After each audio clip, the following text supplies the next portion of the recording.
On behalf of Chabad of Vancouver Island, welcome to the This Is 20 Gala.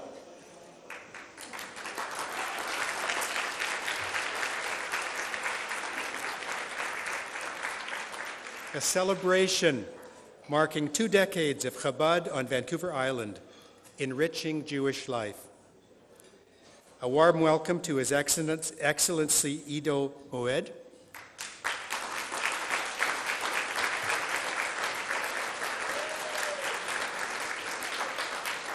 Ambassador of Israel to Canada, His Worship Sid Tobias, Mayor of View Royal.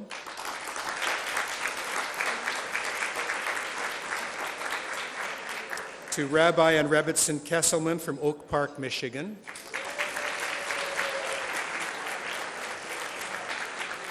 To the many rabbis and their families from British Columbia and Washington State.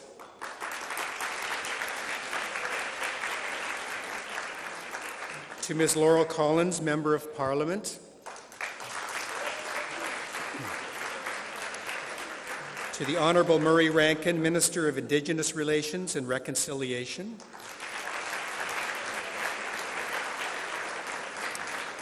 And of course, to you, ladies and gentlemen, I want to tell you my name is Stan Short, and I'll be your Master of Ceremonies this evening.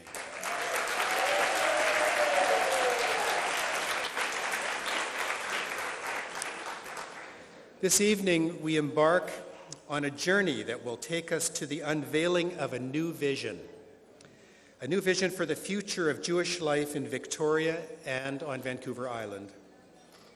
Truth be told, when we first started planning this gathering, we had a very different program in mind. And then, 7 weeks ago, we were faced with horrific news that we never imagined we'd encounter in our lifetime. That said, the message of tonight's event is louder and clearer than ever before. Each of us gathered here today is committed to ensuring the future of Jewish life. In this community, we pledge to do everything in our power to see Jewish life flourish and strengthen in Victoria and Vancouver Island.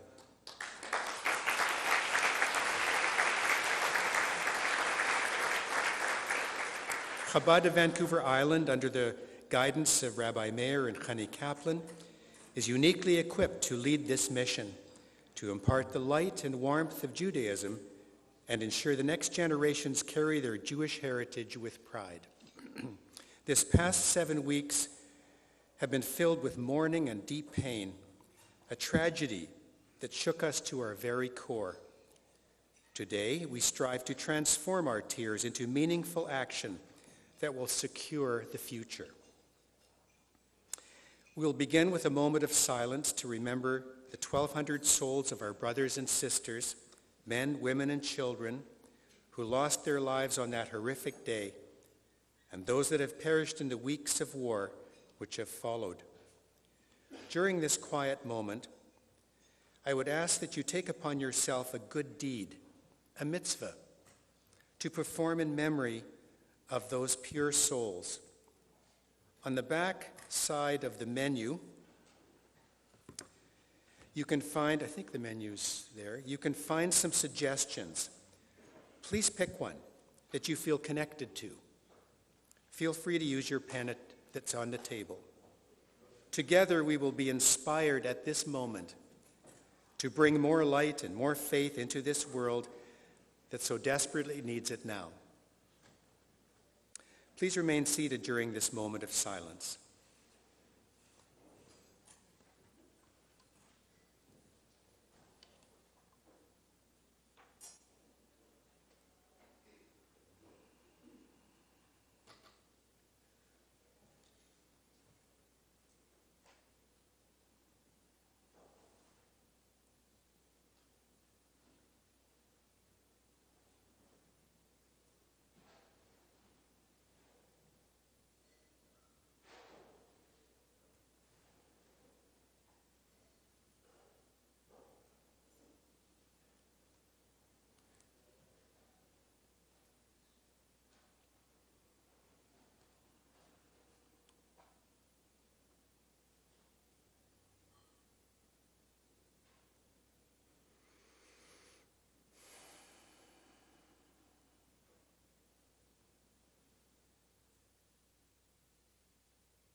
May their souls not be forgotten.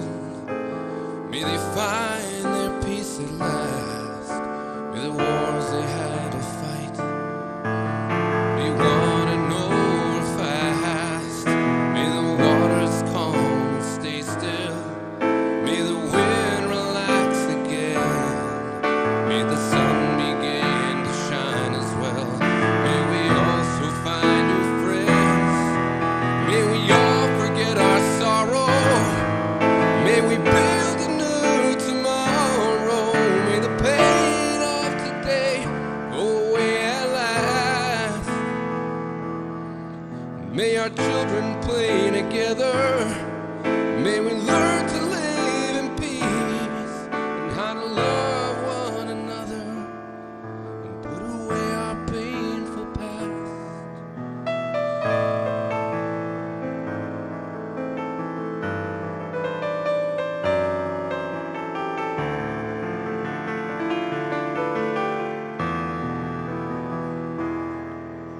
May we beat our swords to plowshares. May we build back up again. May we share a couple beers and toast on sweet champagne. May we all realize that women should be treated fair like men. And may we all hold hands together and pray every now and then. May we all forget our sorrow. May we build a new tomorrow. May the pain of today go away at last. May our children play together. May we learn to live in peace and how to love one another and put away our painful past.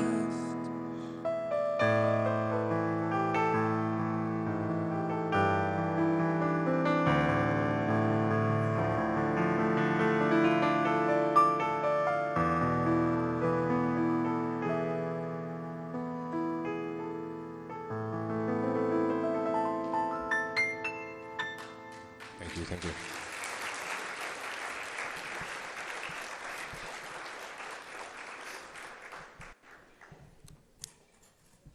Our thoughts and hearts go out to our sisters and brothers, including children, who are still in the hands of Hamas terrorists.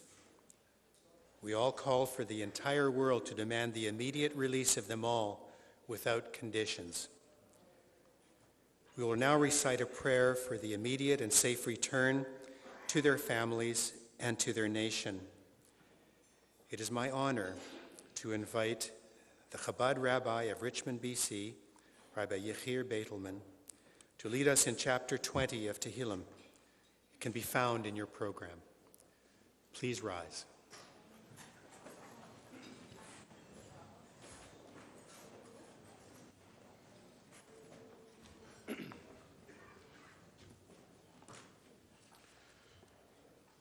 למנצח מזמור לדוד. יענך אדוני ביום צרה, ישגבך שם אלוהי יעקב. ישלח עזרך מקודש ומציון יסעדך. יזכור כל מנחותיך ועולתך ידשנה סלע. ייתן לך חלבבך וכל עצתך ימלא. נרננה בישועתך ובשם אלוהינו נדגול, ימלא אדוני כל משאלותיך. עתה ידעתי כי הושיע אדוני משיחו, יהנהו משמי קודשו, בגבורות ישע ימינו. אלה ברכב ואלה בסוסים, ואנחנו בשם אדוני אלוהינו נזכיר. המה קרו ונפלו, ואנחנו קמנו ונתעודד. אדוני הושיע, המלך יעננו ויום קראנו.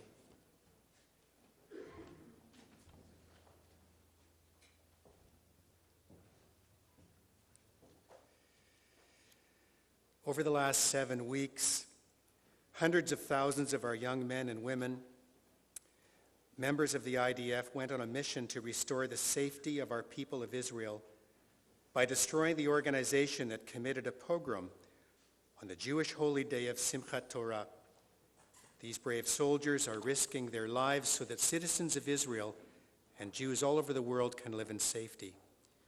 We now unite in prayer for the success of the mission of the soldiers and for their safe return. Rabbi Ben-Zion Shem Tov, the Chabad rabbi of Nanaimo in central Vancouver, will now lead us in chapter 121 of Tehillim.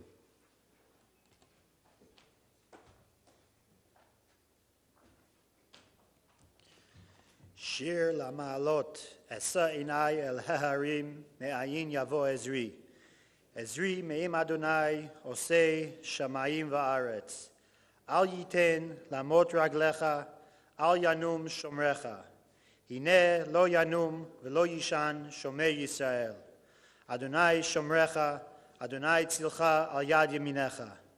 יומם השמש לא יככה וירח בלילה.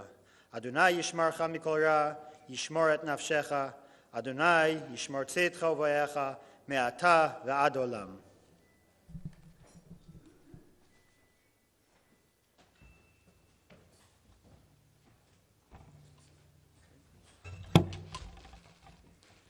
Please be seated.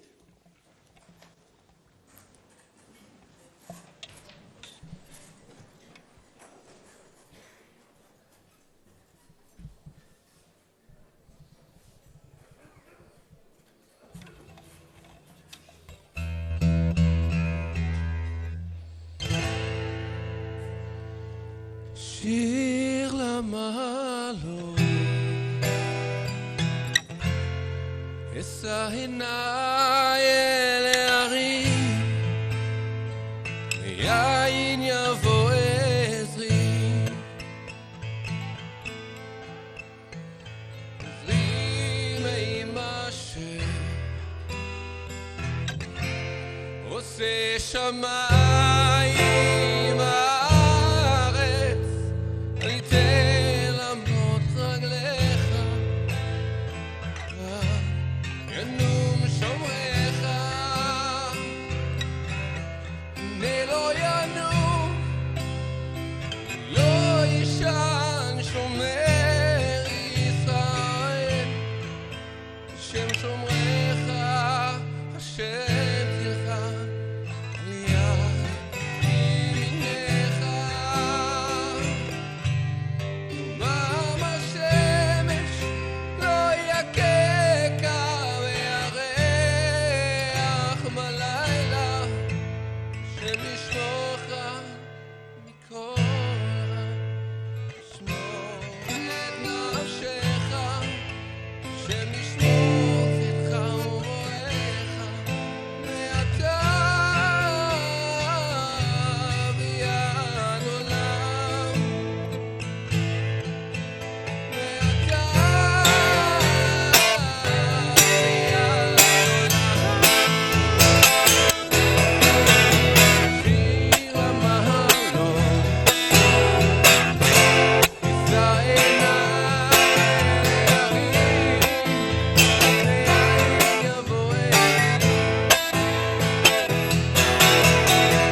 Our guest of honor today is the permanent representative of Israel to the United Nations, His Excellency Gala Erdan.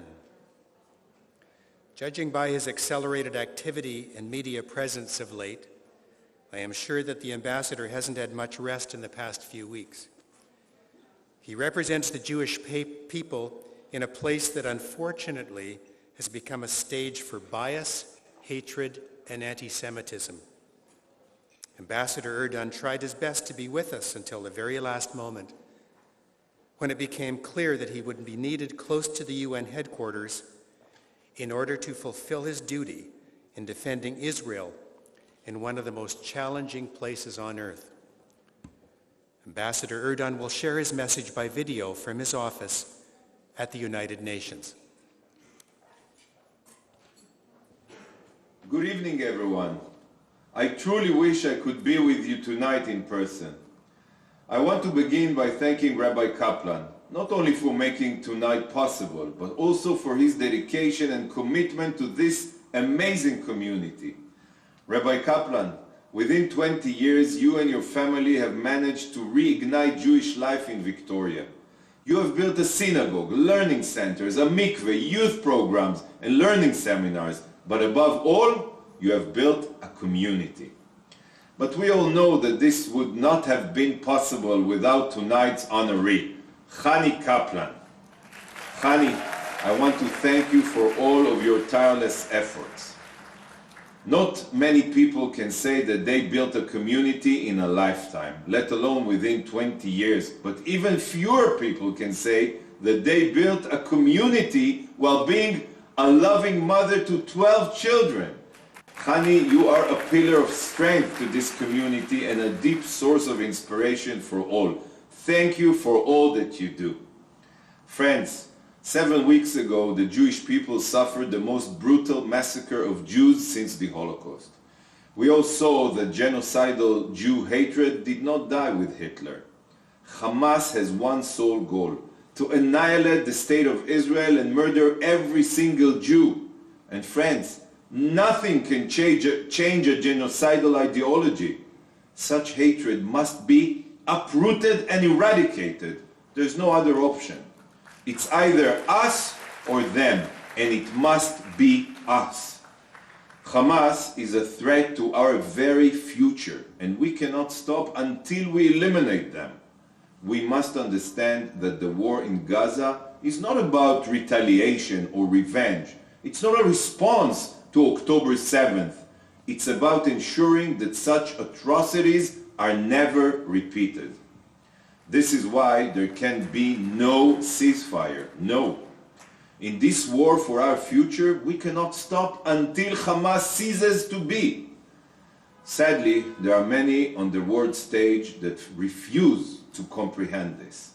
We are already hearing calls to end the hostilities and the so-called cycle of violence.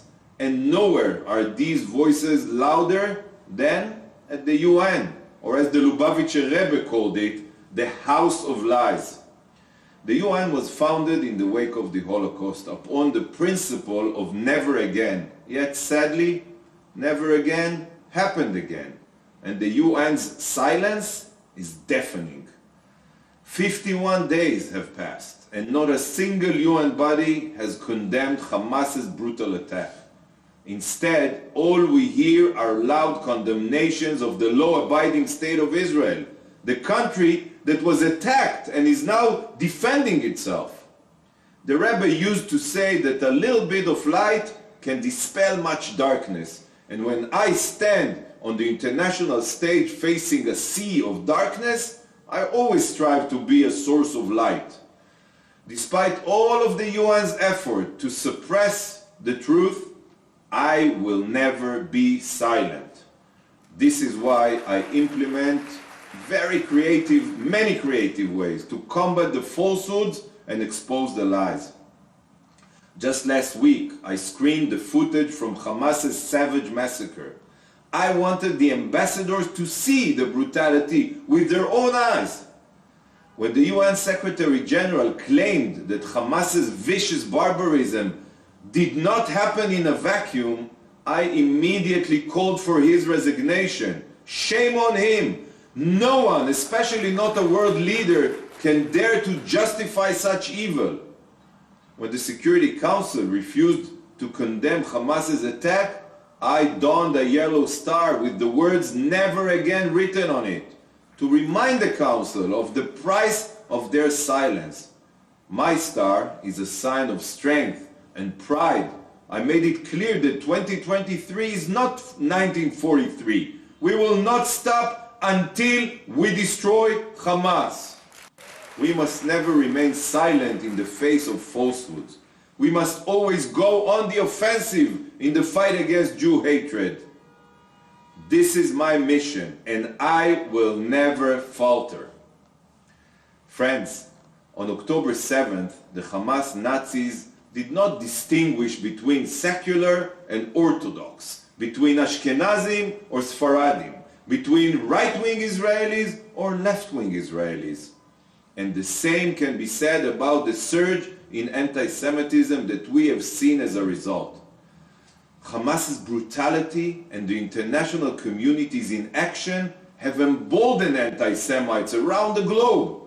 They don't care what our views are. They hate us for merely being Jews. It is for this reason that now more than ever, friends, now more than ever, the Jewish people must stand united. Because when we are united, we can move mountains. For 2,000 years, throughout our long exile, there was one thing that was key to our survival: our shared Jewish heritage and community. Jewish tradition has bound us as a nation, and our shared values have ensured Jewish continuity for millennia. This is why today, at a time of rising hatred and violence, our sense of Jewish community is more crucial than ever. Chabad of Vancouver Island has dedicated the past 20 years to building such a community, creating a space of Jewish learning, rekindling tradition, and building Jewish homes. This, dear friends, is essential to Jewish survival. But the importance of Jewish community stretches far beyond Vancouver Island. While our soldiers are bravely fighting in Gaza for our shared homeland, they know that they are not fighting alone. They know that they are supported by every Israeli and Jew around the globe. The community of Chabad Vancouver Island is a vibrant and strong one, but our strength is multiplied when we stand together as one people. This is the true key to victory. When we stand united, we can obliterate Hamas. When we stand united, we can bring all of our hostages home. And when we stand united, we will prevail. Am Yisrael Chai, thank you from the bottom of my heart.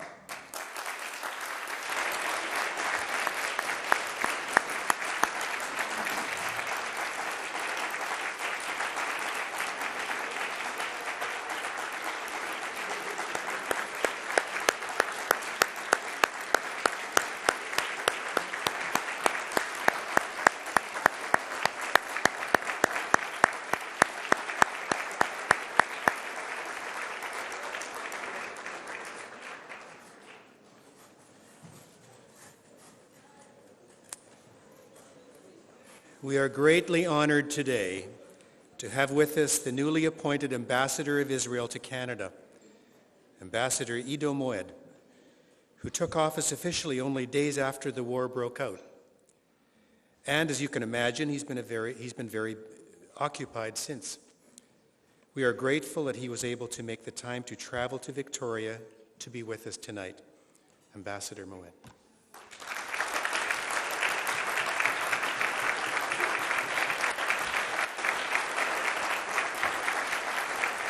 Thank you. תודה רבה. תודה רבה. Thank you. Thank you very much. חברים, אחים ואחיות, It's such a true honor and a pleasure to be here among you tonight. It's the first time, and I'm in the western part of Canada. It's the first time here, and I'm so happy to see so many of you here in the hall together. We are celebrating, we're also commemorating. It is a very natural part of our being, of our Jewish being. When I came here to Canada just a few weeks ago, actually, on my mind, I had three things. One is to work on the political relations with Canada, which are good. We have good, solid relations. We have good exchanges. Second is to work on the business and enlarge and do more in trade. And third, and this stems from our own history, and that is to work together with the Jewish communities around Canada. The Jewish community, which is the third largest in the whole world, which is so dedicated to working with Israel, to supporting Israel, which is so strongly connected with Israel, is unique. I was born in Holland, and I partly grew there, and I learned from my father, who was the president of the Zionist Federation, and myself coming to for the first time to the ambassador's Yom Ha'atzmaut reception, how important it is to connect Israel and the diaspora, what it means when we are talking about Jewish identity, what it means when we are talking about Israel around the world. And today we are marking a very important event, the 20th anniversary of Chabad in Vancouver Island. And we're also celebrating Hani Kaplan's great deeds and contribution to the community. But we're also celebrating our own Jewish identity as a nation.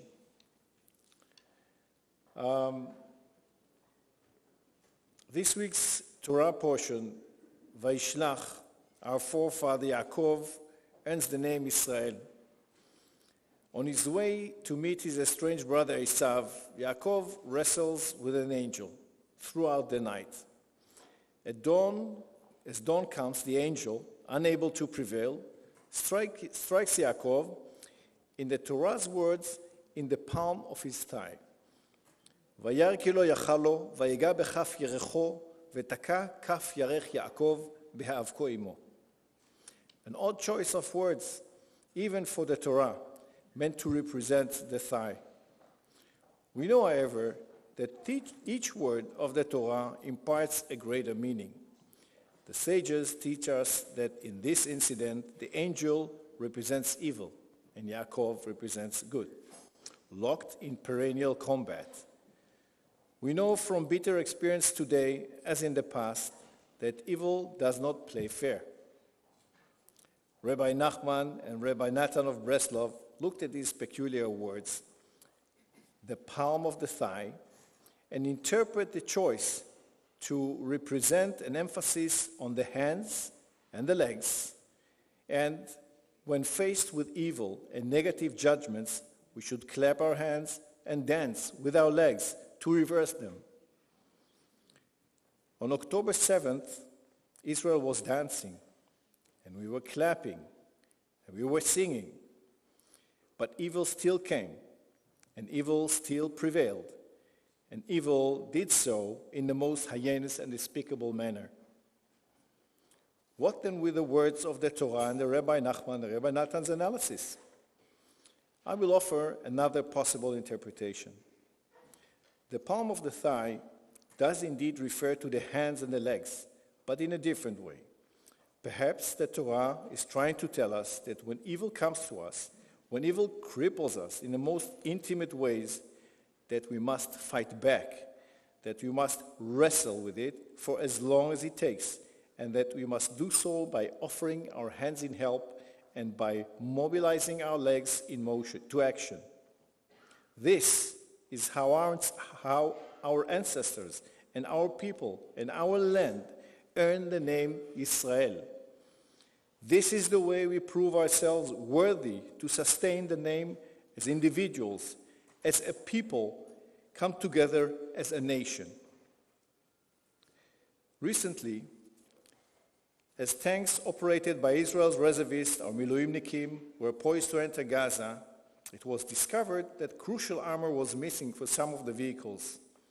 They were in effect crippled, unable to proceed, stranded with no solution in sight, and on Shabbat morning, groups of Yitzharnikim, young men from the Gvaot, the hills, suddenly appeared. Usually maligned, misunderstood, often arrested or in trouble, these young men rushed out on a Shabbat morning with all their equipment and expertise. They worked tirelessly to equip those tanks to protect the Miluimnikim inside so that they might enter Gaza to wrestle with the adversary and so that they might tend with the wounded within. Palm and thighs. These are also the limbs of our reservists, our Miluimnikim. Many were called, but many, many more than were called came to serve. And when the fields of these Miluimnikim were unattended, many others came from around the world, including from right here in Canada, to help pick their crops and tend to their fields. Israel, the state, and its people, the Jewish people, rose to the challenge and mobilized to lend a hand from within and without to continue to earn and preserve the name of Israel. The fighting in the Torah, unfortunately, did not end that night for Yaakov, for Israel, nor did it end with the people named for him, nor did it end in the one place only. Indeed, as we all know too well, it continues even now beyond the times of the Torah. The fighting, unfortunately, continued throughout history and across the globe, now in Gaza, once in Germany and Spain and England, and again in America, all over the world. In 2021, a Tel Aviv University study reported a dramatic rise in anti-Semitic incidents worldwide. The sharpest increase was noted in Canada, the US, the UK, Germany, and Australia. Rates in some cases nearly doubling those of the previous years. Now, Reuters most recently reported 400% increase in anti-Semitic incidents in the 2 weeks following the atrocities of October 7th. In London, girls in the playground are called stinking Jews and told to stay off the slide. In France, a Jewish woman is stabbed repeatedly in the abdomen and a swastika is painted on her door. In Montreal, shots are fired at Jewish schools. These are only some of the despicable examples illustrating the spike in ubiquitous and rapidly growing specter of global anti-Semitism. The adversary that the Jewish people, its nation, and its country Israel continue to wrestle on all fronts, domestic and international. Israel is a country, and it is a nation, and it is a people. It is our country, and it is our nation, and it is our people, and it is each and every one of us. It is each of us rising to our feet to mobilize and reaching our palms out to help in any way and every way we can.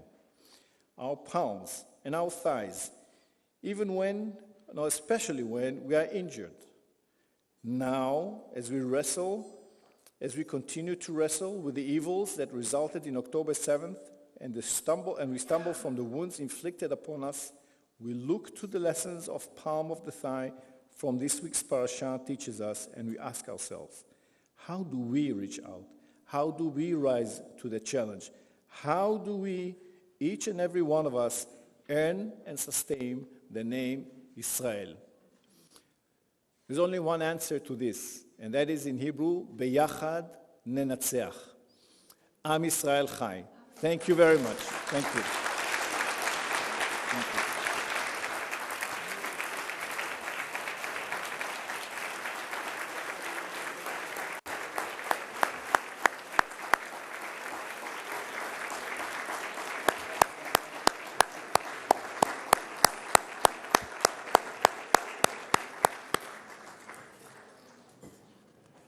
Thank you, Mr. Ambassador, for your powerful and uplifting words. Thank you.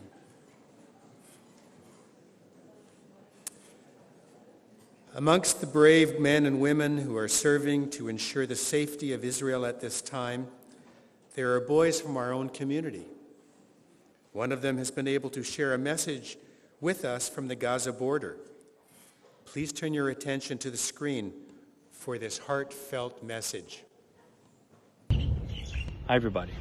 Today is November 3rd, the 28th day of the Simchat Torah War.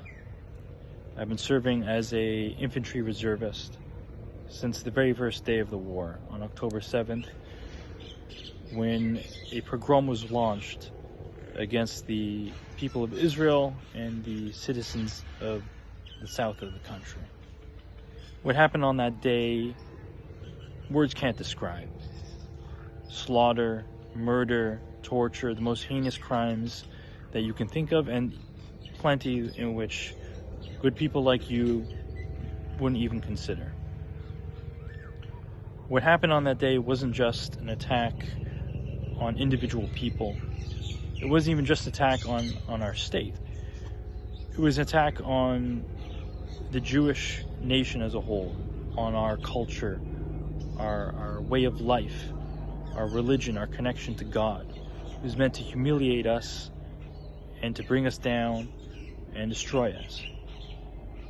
Like a modern Amalek, they attacked from behind, surprised, attacked the women and children. When you're dealing with an enemy like that that seeks to destroy you so utterly, fighting is not just about putting on a uniform, raising arms. It's also about building. If they seek to destroy, you have to build. And what you can build when they seek to destroy our very essence is Jewish community. Our community is what makes us strong, and it is over the generations what has allowed us to endure. You in Victoria have a very important part to play in this fight, and that is by continuing to build up Jewish life and connections within your own community, and also with other Jewish communities throughout the world.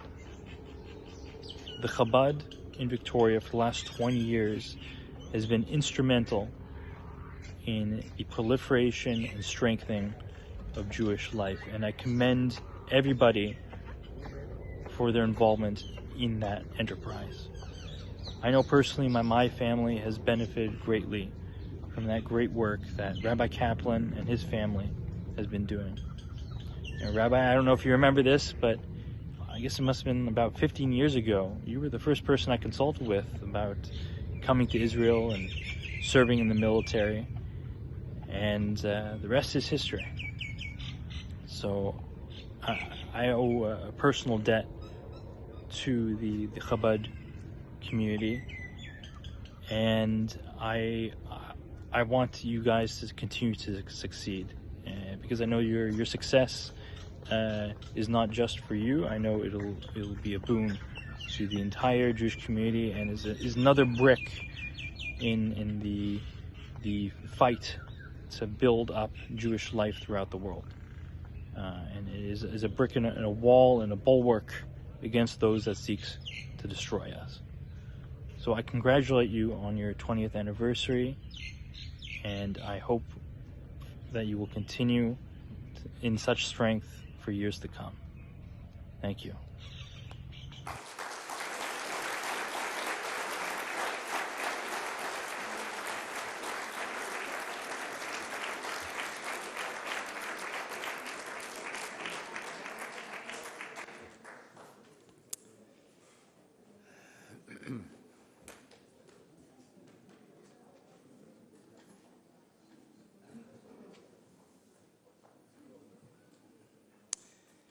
It was May 1956. For 4 days, the village had been in deep mourning and grievous anguish, the likes of which the Lubavitcher Hasidim had not known for many years. On that black and bitter night, a band of Fedayeen, Arab guerrillas, entered Kfar Chabad. They made their way to the synagogue on the local agricultural school, where the school's young students were in the midst of evening Mariv prayers. and raked the room with fire from their rifles. They reaped a cruel blood harvest. 5 children and 1 teacher were killed, and another 10 children were wounded. Their pure and holy blood soaking their prayer books that fell from their hands and splattered the synagogue's whitewashed walls. The village Hasidim stood dumbfounded before the terrible scene that met their eyes. A pogrom in Israel, a pogrom in Chabad, they whispered and bit their lips in rage. These Hasidim who had survived the pogroms of Tsar Nikolai's Russia, and whom the Red Army could not intimidate, who had been banished to the frozen plains of Siberia, whose backs the decades in Stalin's prisons and camps could not bow, now stood stooped and despairing, now that the blow had hit home in the heart of the Jewish state. Despair and dejection pervaded the village and began to eat away at its foundations. There were some who saw what happened as a sign that their dream of a peaceful life in the Holy Land was premature. Perhaps we should disband, seek refuge in safer heavens, they wondered. The village was slowly dying. But it was clear to all that before any decisive move could be made, the Rebbe had to be consulted. 4 days had passed since the terror had struck. A lengthy telegram had been immediately dispatched informing the Rebbe of all the details of the tragedy, and an answer was expected that very night. But the Rebbe was silent. What happened? Many wondered. Why didn't he respond? Has he not a word of comfort for his stricken followers? And then, 4 days after the tragedy, the telegram arrived. The news spread throughout the village. A telegram from the Rebbe. A telegram has arrived. The entire village, men, women, and children, assembled in the village square to hear the Rebbe's reply. And the Rebbe was characteristically succinct. The telegram contained a single sentence, 3 Hebrew words, but these words sufficed to save the village from disintegration and its inhabitants from despair. Bechamshech habinyan tinachemu, wrote the Lubavitcher Rebbe, Rabbi Menachem Mendel Schneerson. By your continued building will you be comforted. The Hasidim of Kfar Chabad now had a firm grasp on their future. They knew what they had to do. They must build. The Rebbe had said to build, and that by their continued building they would be comforted. The next morning, all residents of the village gathered at the empty lot adjoining the agricultural school and began clearing and leveling the land in preparation for the building. The joy was back in their eyes. Only later, the Hasidim heard what happened during those 3 days while they were waiting for the Rebbe's response. When the telegram from Kfar Chabad had arrived, 2 of the Rebbe's closest Hasidim knocked on the Rebbe's door and handed him the telegram from Israel. The Rebbe sank into his chair. He locked the door and did not open it for 3 days. After 3 days of utter seclusion, he called his secretary and dictated his reply, Behemshech habinyan tinachemu. By your continued building will you be comforted. The Hasidim of Kfar Chabad had fulfilled their Rebbe's request. Without the aid of philanthropists or foundations, they had raised 50,000 Israeli pounds. And 1 year after the tragedy, the new building of the vocational school was completed. This is our answer today, too. Our comfort here and in every Jewish community will come when we build a brighter future for the next generation. When we will ensure that Jewish life flourishes and grows in our city like never before. This will be the best answer to what we all have experienced. Yisrael Chai.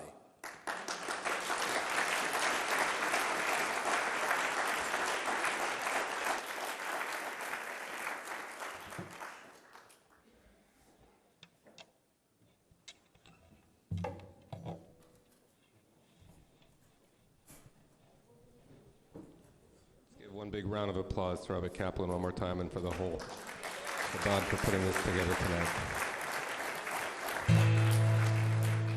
Kol ha'olam kulo Gesher tzar me'od Gesher tzar me'od Gesher tzar me'od Kol ha'olam kulo Gesher tzar me'od Gesher tzar me'od Kol ha'olam kulo Gesher tzar me'od Gesher tzar me'od Gesher tzar me'od Kol ha'olam kulo Gesher tzar me'od Gesher tzar me'od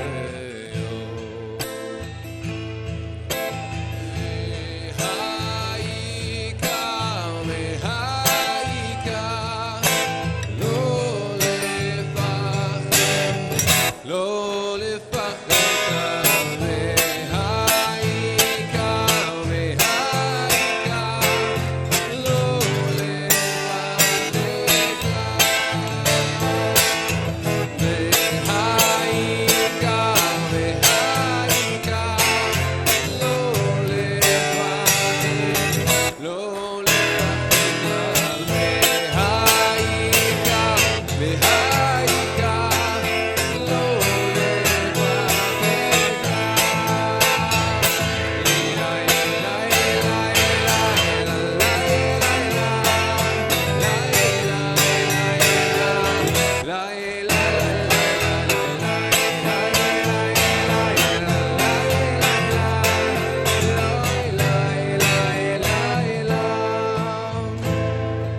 כל העולם כולו גשר צר מאוד, גשר צר מאוד, גשר צר מאוד. כל העולם כולו גשר צר מאוד, גשר צר מאוד.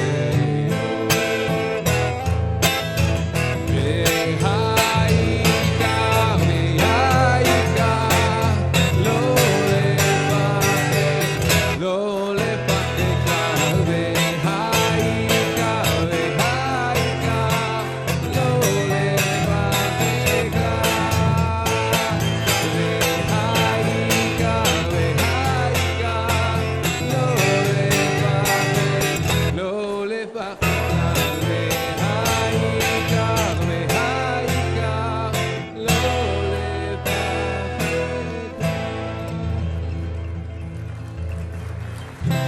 Thank you, thank you. Everybody knows the words to the song. Please sing along. It's a prayer for peace.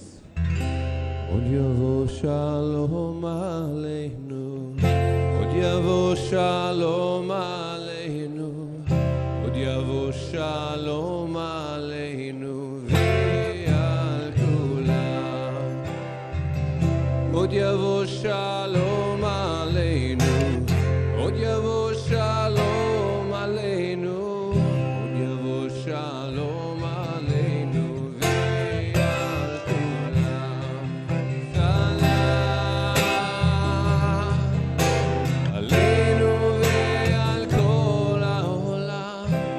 סלאם, סלאם, סלאם.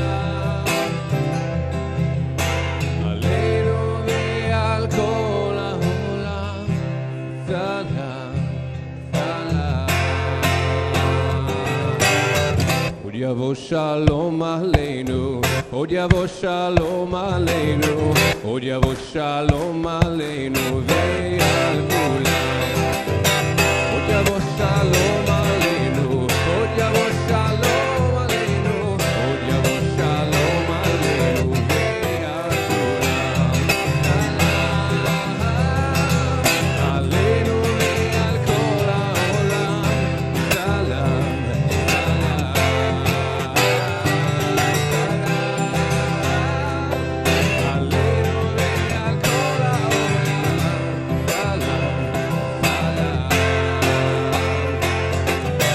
Od yavo shalom aleinu, od yavo shalom aleinu, od yavo shalom aleinu ve'al kulam. Thank you all. You guys are amazing. Thank you so much. My name is Tali Yes, by the way. I didn't get a chance to introduce myself. Thank you. My last name is spelled Y-E-S-S. The second S is silent. By a show of hands, how many people here tonight have been to a Jewish summer camp as a kid growing up? Oh, nice, great. So there's a certain magical experience that all of us that have ever been to one can totally relate to. And we all can just picture ourselves sitting around the campfire with our fellow campers and our friends. Nothing but the silhouette of the tree line in the background against the night sky with the stars. And the one guy that brought the guitar to camp, usually me in my camp, starts doing this. And as if on cue, everybody just magically starts swaying back and forth. And in unison break out in this song.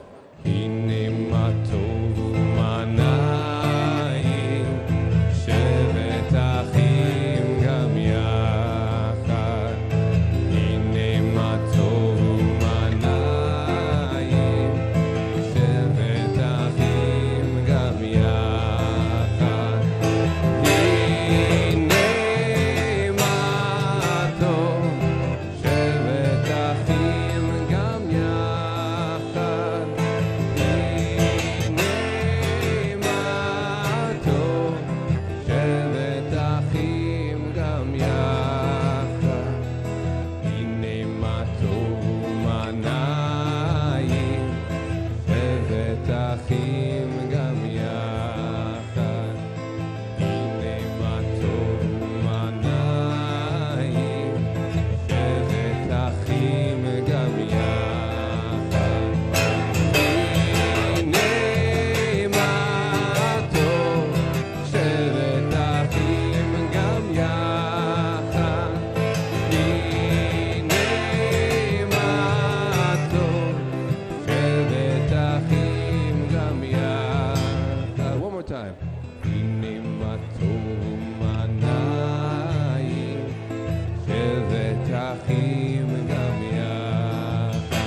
Thank you. The words for this song loosely translate into how beautiful is it that brothers and sisters can sit together, just like we all are doing tonight. So give yourselves a big round of applause for coming out tonight and for Chabad for putting this together. Thank you so much.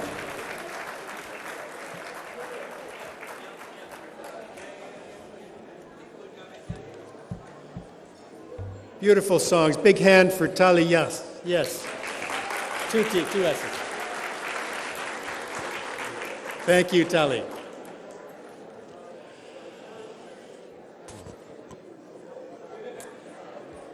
Okay, our community's building, continued building starts right here and right now. You're going to serve the main course? Okay, main course. Okay, I'll catch up with you later.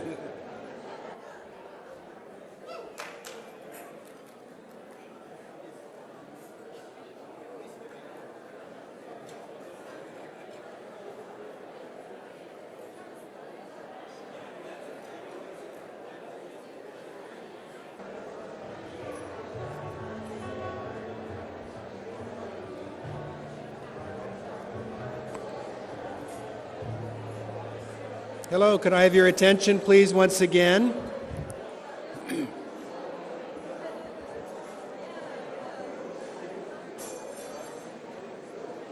So I'd like to take this opportunity for us to give a round of applause for our amazing chef Menachem and the amazing serving staff that have helped us tonight.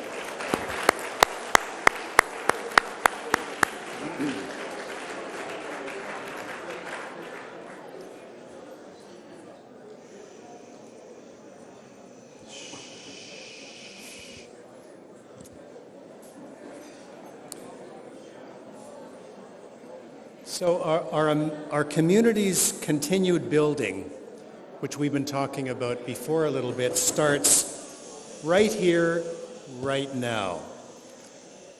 In a few moments, we are going to present a new vision, the bold plan of Chabad of Vancouver Island for its 21st year.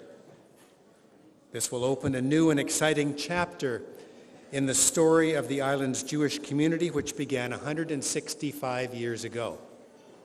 But first, let's look back on Chabad's initial 20 years on Vancouver Island. Rabbi Meir and Chani Kaplan arrived in Victoria, without an invitation, just with a mission to bring light and warmth of Judaism to Jews that they hadn't met before. 20 years later, the Chabad Center has become a beacon of light and a hub for Jewish life. From infants to the elders of our community, everyone is taking part in a wide variety of programs that encompass every aspect of Jewish life. Many hundreds are benefiting regularly from services offered to every single Jew, regardless of background, affiliation, or financial status. All of this is done with acceptance, warmth, friendship, and genuine care.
Go. Mazel tov. Mazel tov. Mazel tov. Shimon tov. Mazel tov. Mazel tov. Shimon tov. Shimon tov. Mazel tov. Mazel tov. Shimon tov.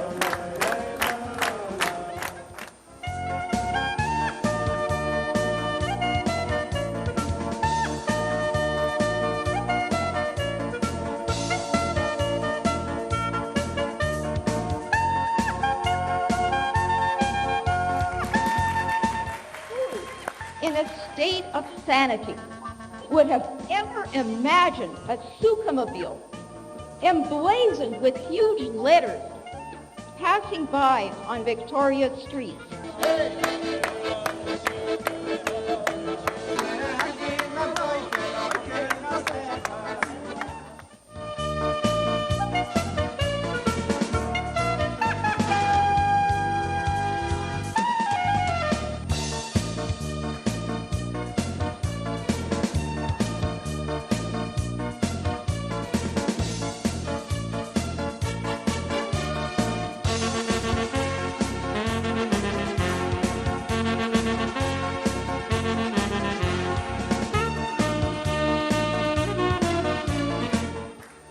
started the Bat Mitzvah Club, and we really want that the girls should have a fun experience, a fun Jewish experience. We try to do lots of fun, hands-on activities with the girls. Dear friends, members of the Jewish community on Vancouver Island, over the last 3 years, with your help and with your support, we were able to stand where we stand today.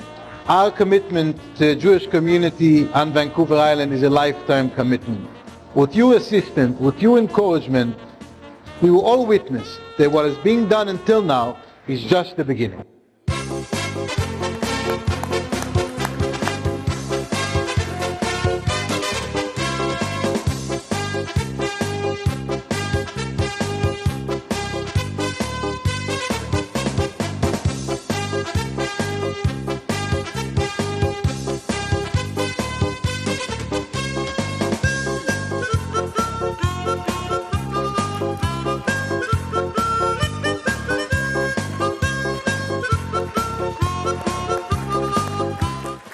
Bringing more of the light of Shabbos in this part of the world, being inspired by the work of this incredible couple.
Friends, it's my great privilege and honor to take you on a tour in the Center for Jewish Life and Learning being built right here in Victoria, BC.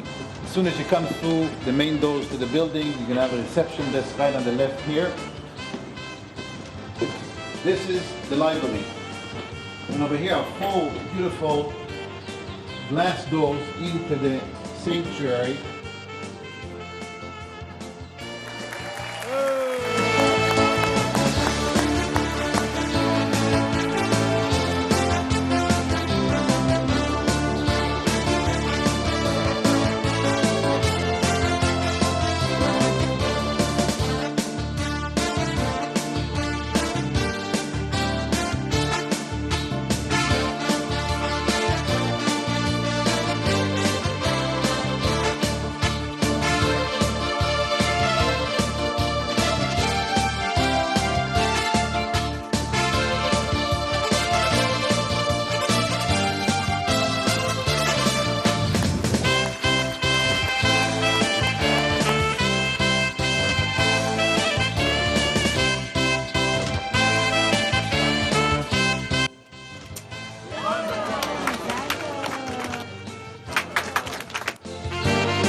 150 families in Victoria area. Eheyanu v'kimanu v'shivonu.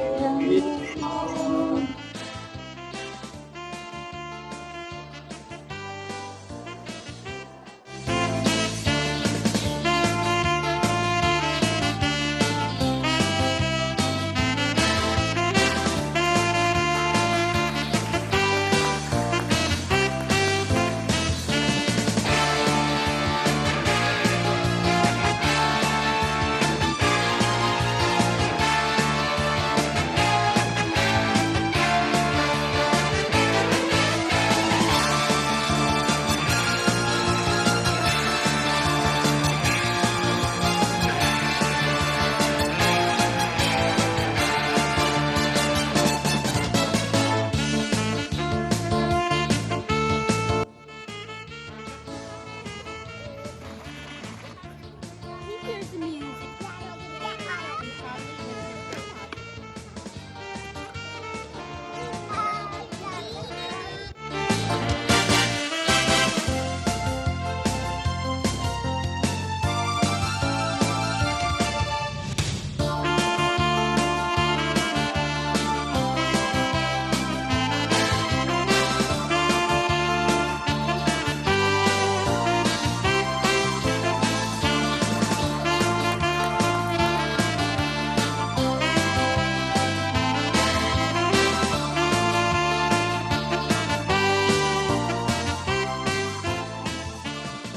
Dear friends, over the last 20 years with your help, support and participation, thank God we were able to turn a living room operation into a bustling community.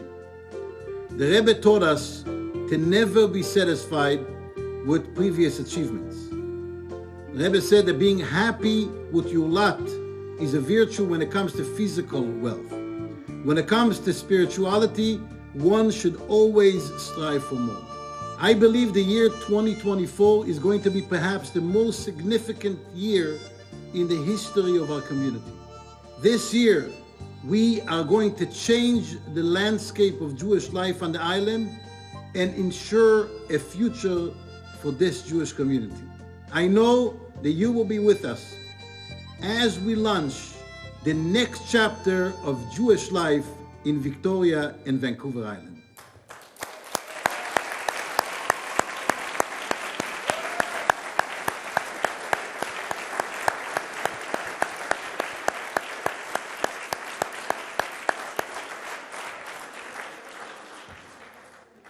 It's a hard act to follow. Friends, I would like to call upon a good friend and member of the Gala Committee, Naomi Casiro, to present the honoree of the Gala.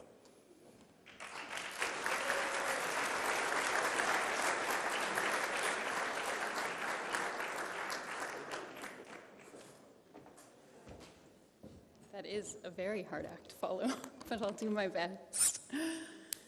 Hello, everyone, and thank you for being here on this very, very special occasion. I was given the honor of introducing Chani to you all this evening.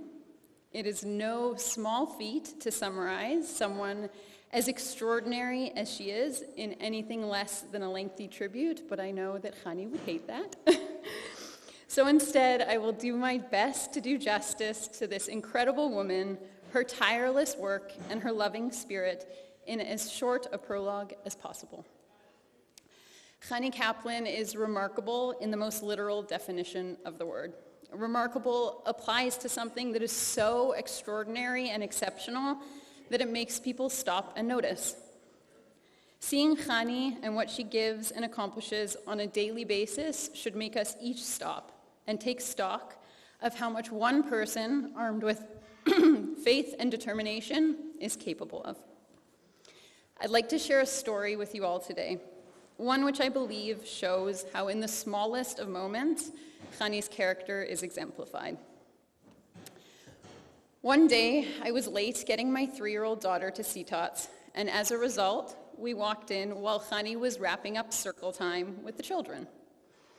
My daughter, in great 3-year-old fashion, began to cry loudly.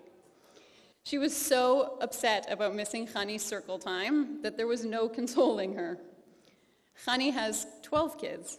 Yes, 12 beautiful, loving, and kind children. She has upwards of 1 million things to do in a day, as you will soon see, and I'm sure 1 million more beyond what you will catch in this upcoming video.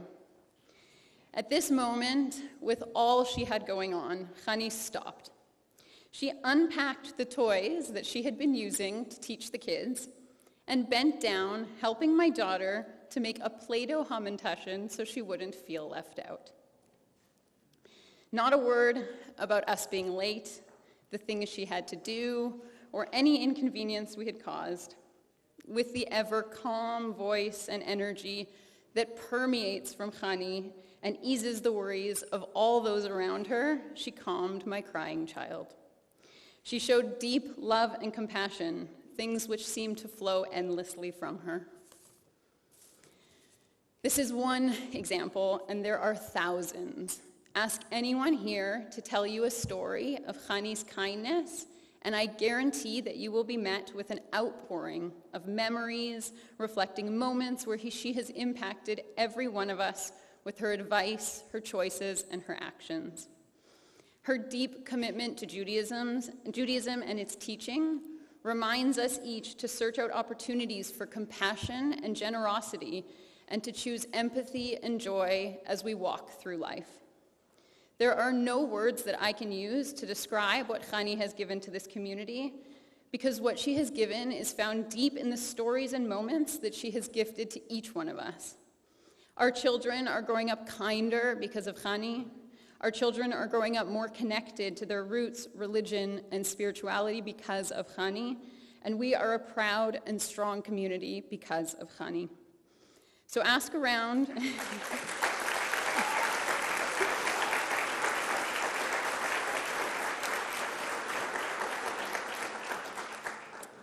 So ask around, and you will learn just how beautiful this woman is and what she has built. We are here together to tell you because of her. The Mishnah says that a single life is like a universe. Change a life, and you begin to change the universe. That is how we make a difference, one life at a time, one day at a time, one act at a time. We never know in advance what effect a single act may have. Sometimes we never know it at all. Chani, I hope that today you get to see some of the lives that you have changed. Your reach extends not only to us and our children, but will reverberate through many generations to come. I know that it took some serious convincing to get you to accept this honor, but please know that we are honored to give it to you. We appreciate the opportunity as a community to show our gratitude and say a deep and heartfelt thank you for all you have done and continue to do. Please stand with me and raise your glasses to the one and only Chani Kaplan.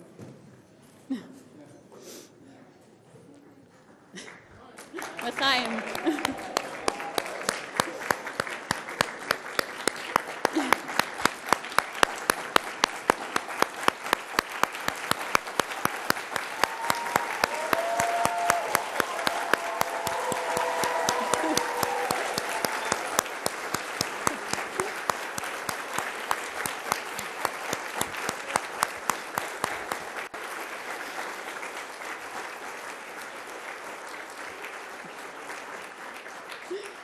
You can take a seat, and I hope you enjoy this video that Chani's daughter Rivki so lovingly put together, which gives you a glimpse into a day in the life of Chani Kaplan.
So if I put this letter, what are you going to say?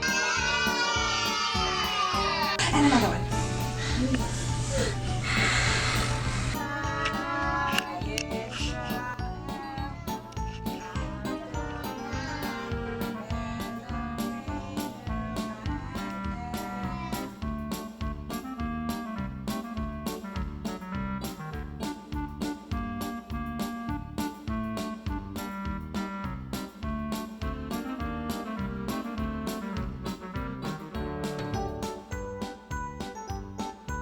And everything's so easy. What is the difference? Just make my life so much easier.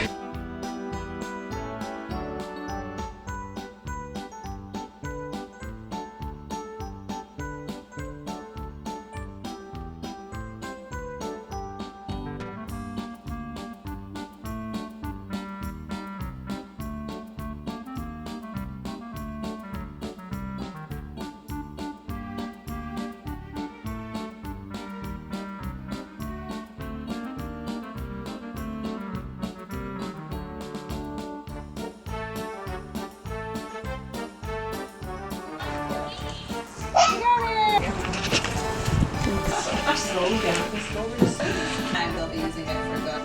So this is King David who's speaking this. It was like we were talking about last night about suffering, like when someone is suffering. We don't want to have answers, right?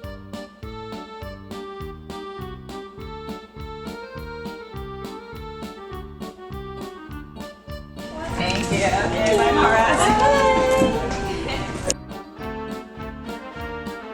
Hey, Monica. It's for Chabad of Vancouver Island, for Chani Kaplan. Do you have a backpack? Like, what do you plan on using for online school?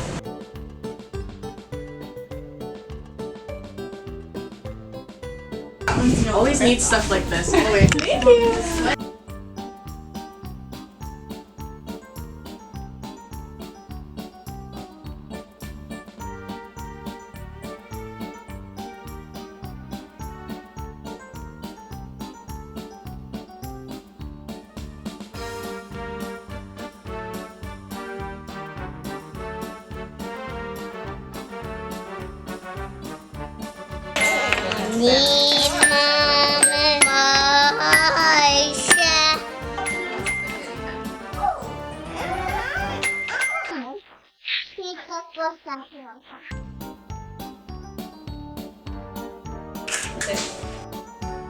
Squeak! Squeak! Squeak!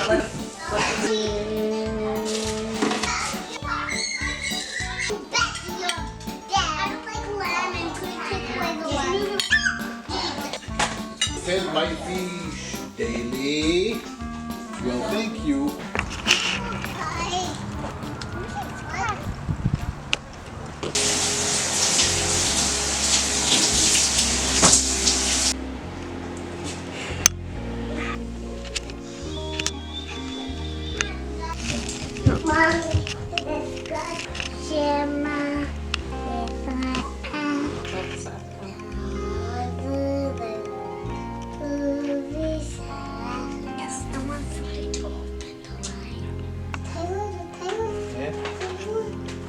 Oh, Tati, that's a star. Which one is the other?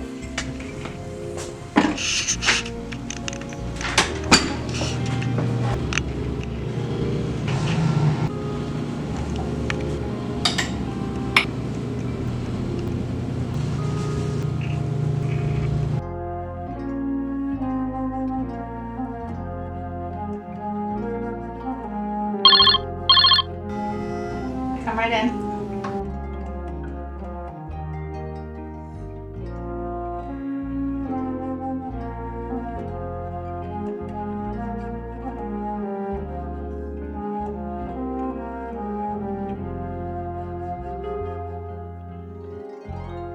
As a mother of 2 kids, sometimes I feel quite overwhelmed working a full-time job, balancing family life, balancing everything that comes with a busy household. And then I look at Chani and I see, she balances a family, she manages a business, she takes care of the community, she has women's classes, she has family programs that they plan for. And I wonder, how does she do everything? Anytime I talk to Chani, I feel like I have her undivided attention. She is a source of calm for me, and there's no rush. The time just sort of slows down, and with her full attention, she checks in, and she responds, and she's thoughtful, and that is absolutely amazing. So what I appreciate most about Chani is her dedication to the children of the Jewish community of Victoria. And she really cares for all children, all backgrounds, really anyone who comes through this door. She's ready to welcome them, show them what Chabad has to offer, show them the beauty of Judaism. And my own 2 children have benefited greatly from this. And I'll just share a little anecdote. My daughter, she's 5 years old. She goes to Sea Kids. She graduated from CTOTS, goes to Sea Kids right now. And she came home from Hebrew school one day, and she told me a joke. She said, "Hey, Mommy, do you want me to tell you a joke?" I was like, "Okay, sure." She said, "Why did Hashem cross the road?" And I was like, "Why?" And she said, "To get to Morachani."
At this time, I'd like to call upon the Israeli ambassador to Canada, Chani's parents, to present her with the award as honoree of the This Is 20 Gala of Chabad of Vancouver Island.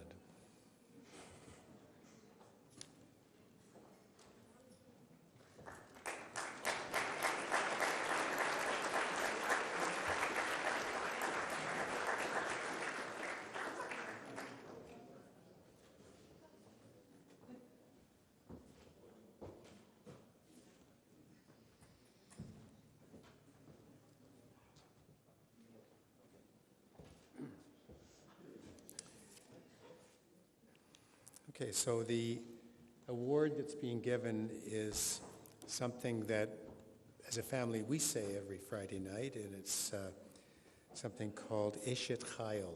Eshet Chayil, roughly translated, is a woman of valor, and couldn't be more appropriate for this Eshet Chayil. So, very appropriate for our beloved Rebbitzin, Chana Kaplan.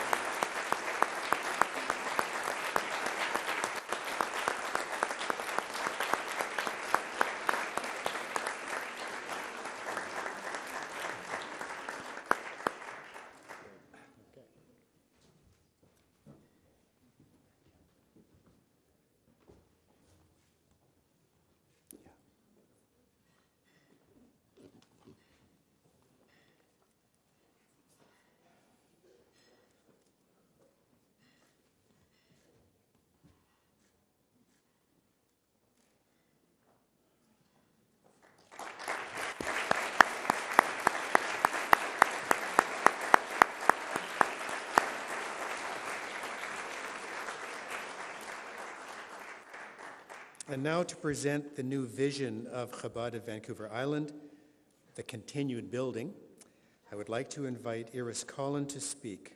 Iris is a member of our community and a member of the Gala committee. Iris.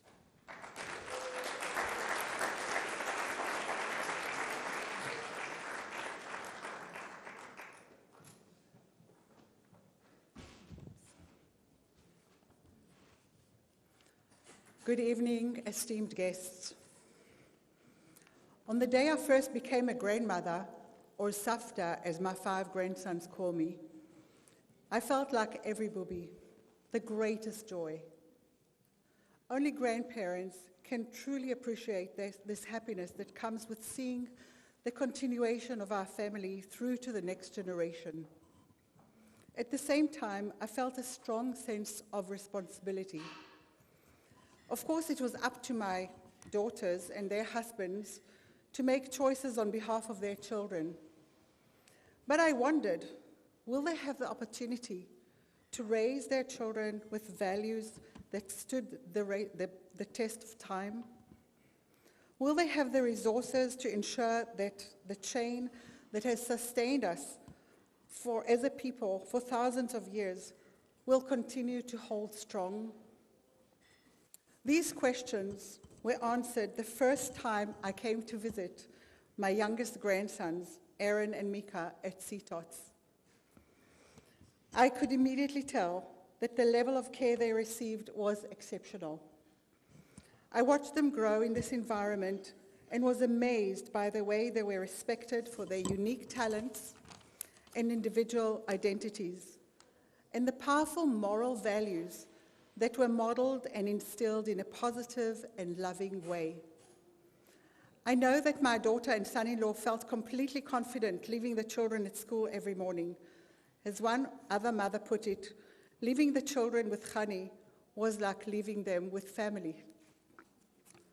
My grandsons have since graduated from CTOTS and are loving their kindergarten this year. But if they had a choice, they would return to CTOTS in a heartbeat. Perhaps it's because of the warmth, and perhaps because they recognize that this environment is the best for their soul development to become the best people they can be. I'm sure I'm being the voice of many other CTOTS parents and grandparents when I say that I wish that the same level of care that our children received as preschoolers could continue throughout their school years. We want our children to be in an environment that nurtures their Jewish identity, in a place where they can develop a relationship with their faith, their community, and of course, the land of Israel. Importantly, we want a place that will provide the highest education in secular studies while also uplifting the children with a sense of meaning and purpose. We want to make sure that families who are committed to providing their children with Jewish education can do it in Victoria. We are so happy to announce that, God willing, beginning September 2024, we won't need to wish anymore. This will become a reality. After 160 years of Jewish history in this city, Chabad of Vancouver Island will open this community's first ever Jewish day school.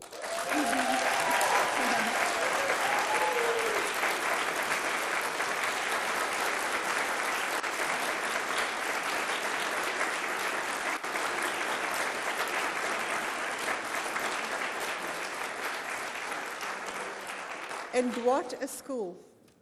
The Kinneret Tamim Academy will be opened by an international school organization that already has a phenomenal reputation after building 15 schools in just over 5 years. Friends, this isn't only the most exciting day for families with young children. This is a cause for celebration for the entire community. The school is going to become a hub for Jewish life, a place that will link generations and connect families to one another as one big family. The city of Victoria and the island won't be the same again. It's going to become a destination on the Jewish map. And remember, you were here when this great history was made. And now...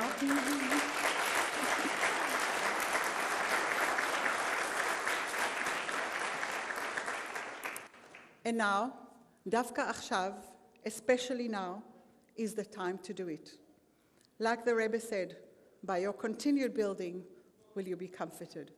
Thank you.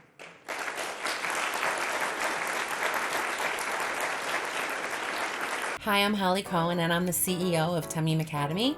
We wanted to really make sure that in our schools we were going to offer the highest caliber of education in reading and writing and arithmetic and art and music and science. And we wanted to not just do things the way they had always been done. We really wanted to focus on what do we know about how children learn and how can we bring that knowledge to the fore so that we're able to really nurture children in an educational environment that brings out the best in each child. We're really looking to spark curiosity and instill a love for lifelong learning. When a child feels connected and loved and respected, that relationship is crucial to learning.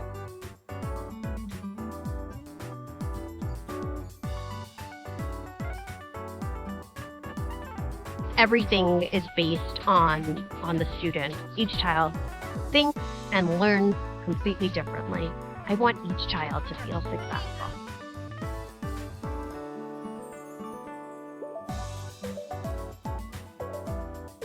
Any Jewish child could feel comfortable in our schools. It doesn't matter if you come from a more observant or a less observant background, Reform or conservative or Orthodox. We wanted to just make sure that Jewish children understand that it's a privilege and an honor to be a Jew in the world. We believe that values are so important because those are really the things that set the foundation and that carry them through life. We want to provide a warm, loving Jewish environment where we make sure that the children learn how to respect one another. They learn how to communicate with each other, and this really helps them build their own self-esteem. We want our children to leave here explorers, scientists, mathematicians, someone who looks at the best in people, the good before the different, and that there is so much out there for us to learn and that there's so much good for us to do. Now, we have sent our scouts out, and we have actually already come to visit your community and your preschool, and we know that your preschool is stellar. It's really magnificent, and it's exactly the kind of school that we select to utilize to build our elementary schools from. And we feel very strongly that the preschool at your Chabad is up to the task. We have schools in Toronto, we have schools in Miami, in Boca Raton, in Austin, Texas, Greenwich, Connecticut.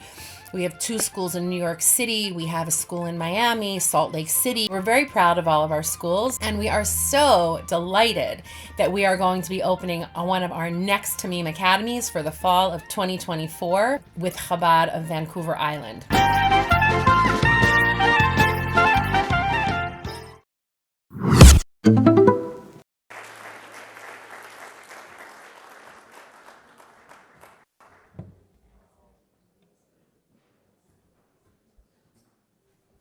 We're back. Give a big round of applause to Chabad one more time for doing all this work. It's unbelievable. That video of Khani just brought me to tears because it reminded me much of my own mother and how hard she worked to make things happen. And many of us, on the theme of tonight, we have a theme discussing the importance of our homeland of Israel, the importance of Jewish continuity, the importance of always building. The importance of never being happy with yesterday's achievements. By a show of hands here, how many people here have been to the Holy Land, may I ask? Oh, wow, okay, quite a few. Well, I was born in Israel many, many years ago. And looking back, we can't really appreciate over the hundreds and possibly thousands of years what our ancestors would have given up. They would have given up every last thing that they owned to have the privilege that we have today, to put our hand on the Western Wall the way we can all freely do. One of the people that was never able to make it to the Holy Land was my grandfather. As we know in Judaism, we call a grandfather a Zayda or a Zaydi. Well, this song is partially true. It's partially about my grandfather, and it's partially about yours. My Zaidi lived with us in my parents' home. He used to laugh, he put me on his knee. And he spoke about his life in Poland. And he spoke, but with a bitter memory. And he spoke about the soldiers who would beat him. They laughed at him, they tore his long black coat. And he spoke about a synagogue that they burnt down. And the crying that was heard beneath the smoke. But Sadie made us laugh, and Sadie made us sing, and Sadie made us kiddish Friday night. And Sadie, oh my Sadie, how I love him so. Sadie used to teach me wrong from right. His eyes lit up when he would teach me Torah. He taught me every line so carefully. And he spoke about our slavery in Egypt. And how God took us out to make us free. But Sadie made us laugh, and Sadie made us sing, and Sadie made us Seder Pesach night. And Sadie, oh my Sadie, how I love him so. Sadie used to teach me wrong from right. But winter went by and summer came along. I went to camp to run and play. And when I came back home, they said, Sadie's gone. And all his books were packed and stored away. And I don't know how or why it came to be. It happened slowly over many years. We just stopped being Jewish, like my Sadie was. No one cared enough to shed a tear. But Sadie made us laugh, and Sadie made us sing, and Sadie made us kiddish Friday night. And Sadie, oh my Sadie, how I love him so. Sadie used to teach me wrong from right. And many winters went by, many summers came along, and now my children sit in front of me. And who will be the Zadie of my children? Who will be their Zadie if not me? Who will be the Zadies of our children? Who will be their Zadies if not we? And Sadie made us laugh, and Sadie made us sing, and Sadie made us kiddish Friday night.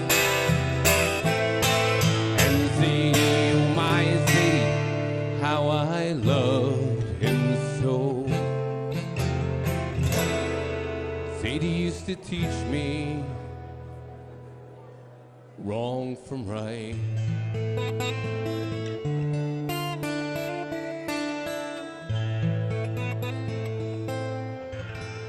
Thank you, thank you. I have a few words from Rabbi Kaplan. Thank you.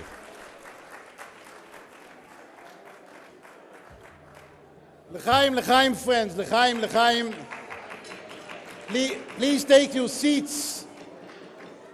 Please take your seats for a very important moment. I would like to call everyone to please take their seats.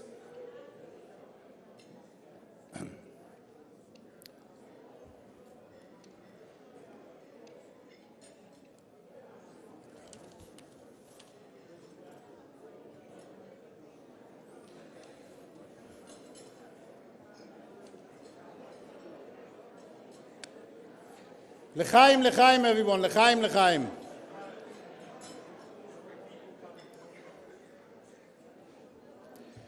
Many mothers, many fathers,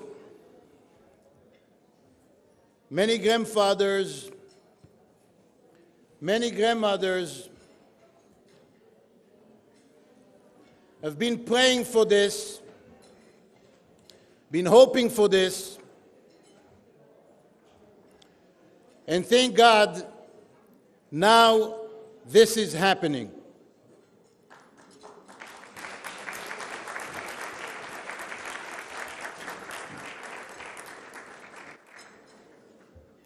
It took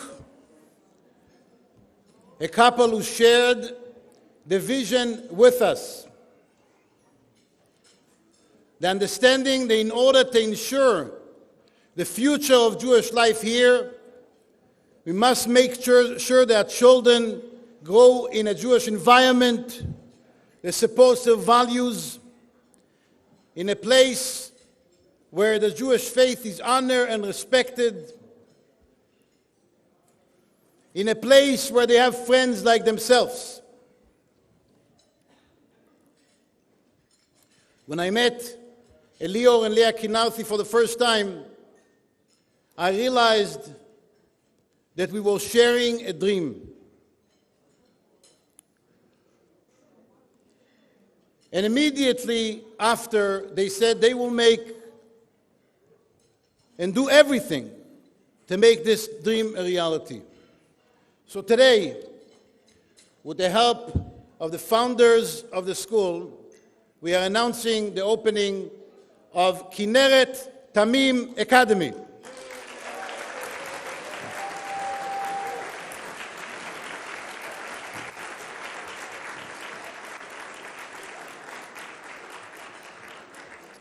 I would like to call Dr. Leo Kinauthi and Mrs. Leah Kinauthi to receive the award of the founders of the Kinneret Tamim Academy.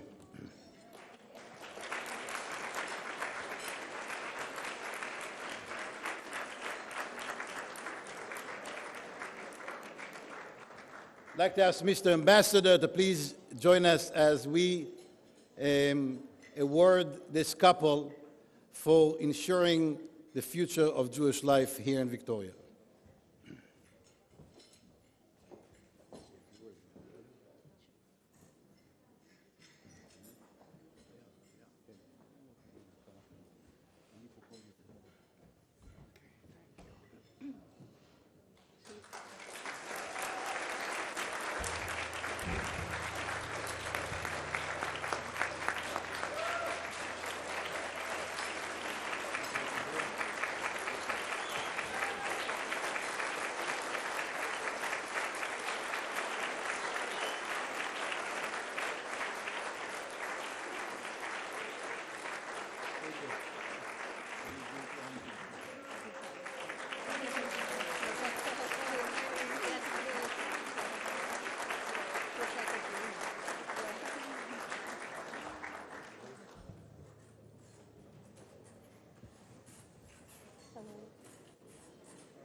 So, good evening, everyone. So I'm so appreciative of being able to fulfill basically a lifelong dream. We started, he'll testify it. I started nagging him about 10 years ago. I want to start a Jewish school. But we really had no idea how to do it. And so just to give you a little bit of a background why I was so passionate about starting a Jewish school. my family moved a lot. In Canada, a family of 4 children, each one of us was born in a different city. I went to 3 schools in 1 year twice. So before I was 8, I was in 7 schools. And my father was an engineer, so each job was a different promotion. And as a young child, my brother loved it. He was very gregarious and outgoing, and when I was young, I was very quiet and very shy. So all of that disruption, all those many schools, was more frightening for me, I guess. But the one school that stood out for me and resonated with me for all of my young years was when I went to Talmud Torah in Winnipeg. So I was there, so Talmud Torah, and believe it or not, it had such an impression on me. I was there for less than 2 years. But then my father moved again, and we went to another school, and then I ended up in Montreal. And but because I was a new kid on the block and I was Jewish, I got picked on, and I got picked on for being Jewish. And this was so foreign to me because I had just come from a Jewish school. So I had trouble with that. And so to make a long story short, because I had been at Talmud Torah, and I was good in languages, I learned to read Hebrew, I learned to write Hebrew, I learned to speak a little Hebrew. So when I was young, and my secular studies, I was picked on, and I didn't do well in school, and I didn't have any friends. So then my Jewish school, I was a star. I could read Hebrew, I could write Hebrew. I was in a Reform congregation. I read from the Torah when I was only 9 years old. And so I was like this little prodigy, so I could shine. And really, I think that saved my childhood. Because I had that Jewish background, I had that strength, I knew who I was good at something. And when I got rocks thrown at me on the way to Hebrew school as a little girl, and when a little boy one time attacked me and said, I killed Jesus when I was 7 years old. So, when those things happen, you have that strength that, no, I know who I am. I'm Jewish. And so this took me through many years. And then when my children were young, I put my daughter in Jewish day schools because I wanted her to have that sense, that strong identity. This is who you are. And I think it served her well. My husband is Israeli. I wanted her to learn Hebrew. And so for me, this became a dream. And then when my grandson was born, it became a stronger dream because now it's the second generation. So now I'm Baba, he's Saba. And this became so important to us that we decided now is the time. So, thank you. And so we decided this was a legacy for us, for our whole community. Our family name is Kenarti, my Kinneret. So the school is Kinneret Tamim Academy. And we are very proud to be opening the first Jewish day school on Vancouver Island. Thank you.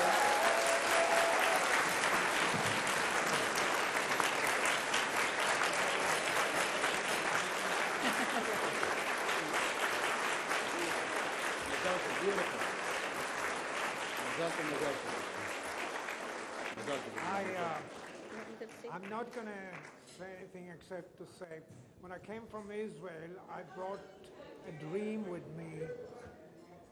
I wasn't going to talk, but so I'm just going to say, I brought a dream with me from Israel many years ago, and this dream tonight is becoming a reality.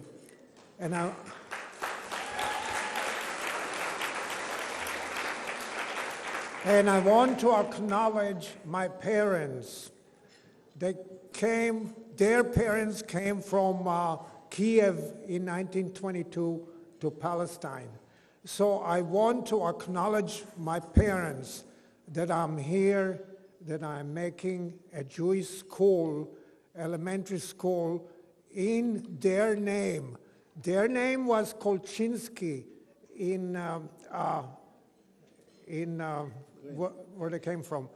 And they settled in 1925 in Tiberias on the lake of Kinneret and changed their name from Kolchinsky to Kinneret, and now we have a school.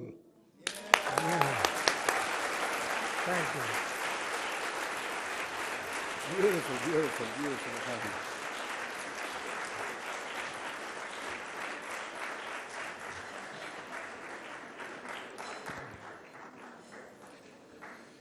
Friends, it's not always easy to sell a dream because people think you are dreaming. But I had the pioneers in this community who were willing to bite to the dream.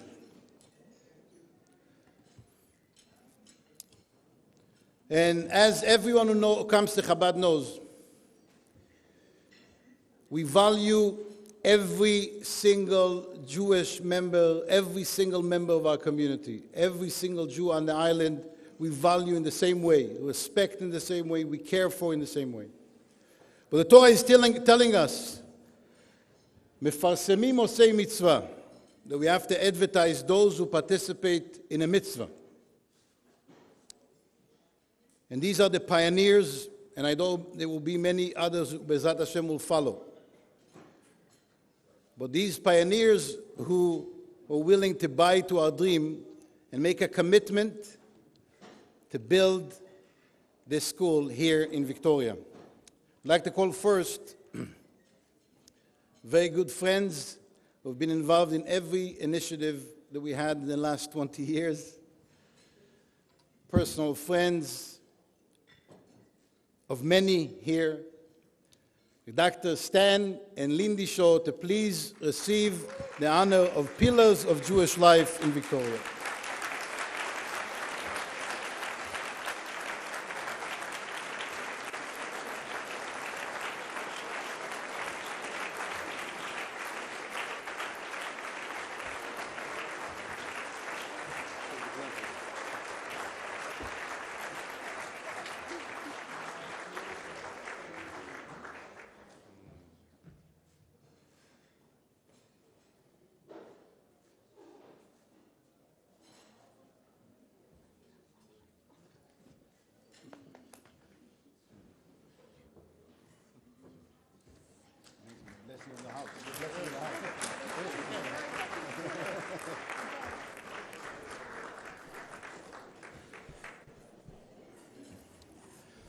Barry and June Zalmanowitz were not able to be here tonight,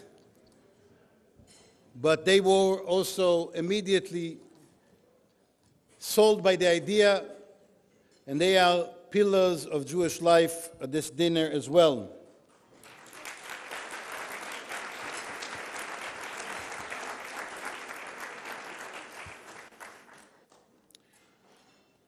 I'd like to call now Jack Meyer and Selma Linzer. Many of you know. They are good friends, and they are grandparents to grandchildren who are not living in Victoria. However, as grandparents, they understood the importance of opening this new chapter in the history of the Jewish community. I would like to call, please, Jack Meyer and Selma Linzer to receive Jewish Pillars of This Is 20 Gala.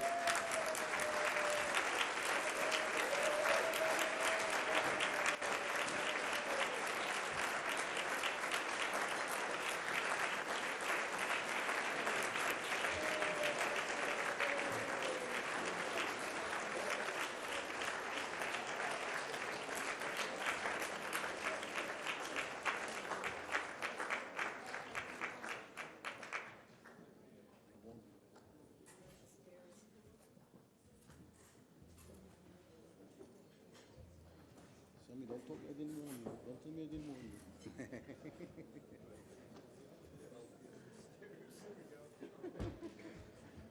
We're going to be here for the 40th anniversary too. Yeah. Here. Stuff right here. Sure.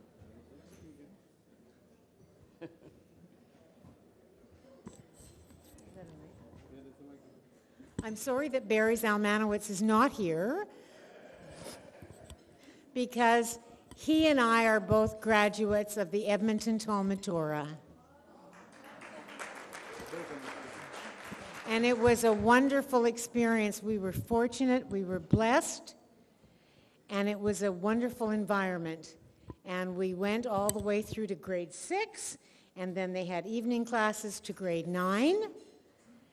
And we learned about our heritage. We learned how to speak and how to read and write Hebrew and how to daven. And I have that to this very day, and I'm grateful. Jack also went to the Edmonton Talmud Torah. But I don't think anybody was there at graduate at the time I did, 1939. I was later. I was much later. But anyway, so we really congratulate Rabbi and Chani on this endeavor and the Canarthis on this wonderful mitzvah to put forward an opportunity to community build. It's the most important thing, and we congratulate everyone here for being part of building a strong, vibrant Jewish community on this lovely island where we live.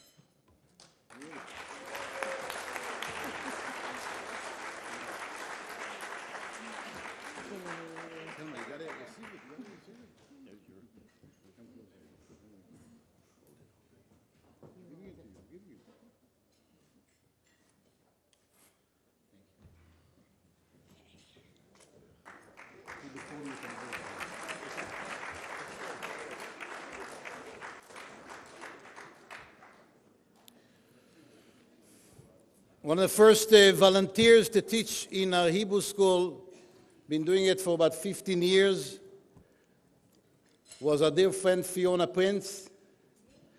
Fiona, who's been volunteered every single Sunday that Hebrew school is open for the last 15 years to teach our children to read Hebrew.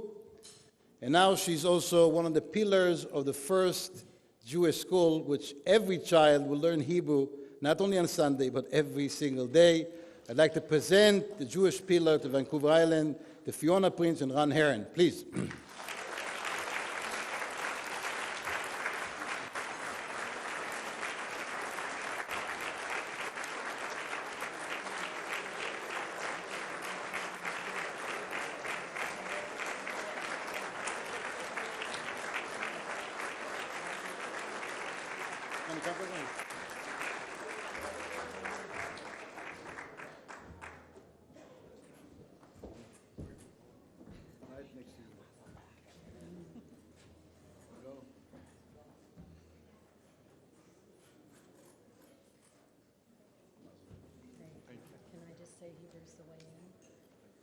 Very quickly. I promise to be quick. I just want to say Hebrew is really the way in. So I teach adults to please contact me. Rabbi and Hani will tell you how.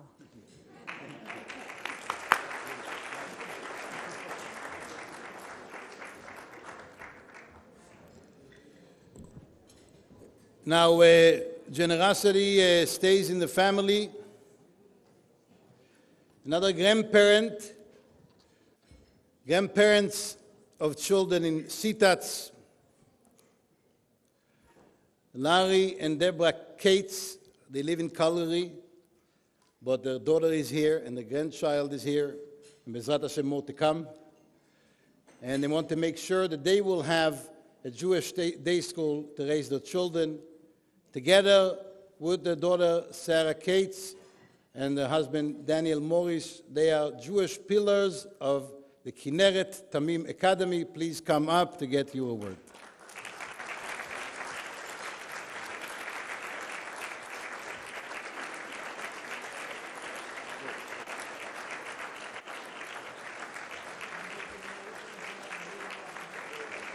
Let's start with this. I'll do it together. I want to mention that many of the people I'm calling up argued with me a lot and didn't want to be called up. But I think it is important to recognize people who are willing to make that difference in our community, and I was able to convince some of them to be with us here tonight.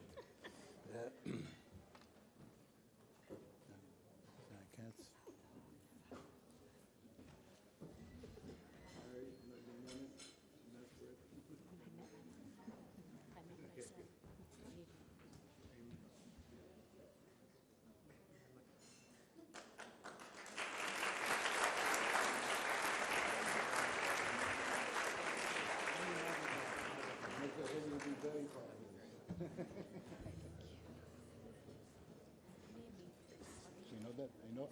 I know that you're much more than that.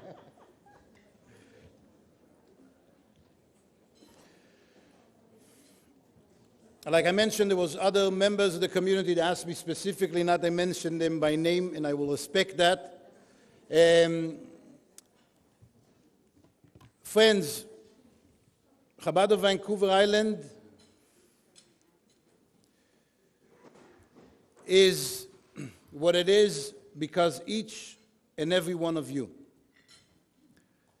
all the contributions, the participations, the involvement that you did over the last 20 years made this happen. And what you are going to do will make Bezrat Hashem the next 20 years. It takes a community to build a community. And from the bottom of our hearts, Chani and I would like to thank each and every one of you for your involvement with Chabad, for your care, for your participation, for your involvement. And we look forward, Bezrat Hashem, to celebrating with you many more milestones in this community with good health and simchas and nachas.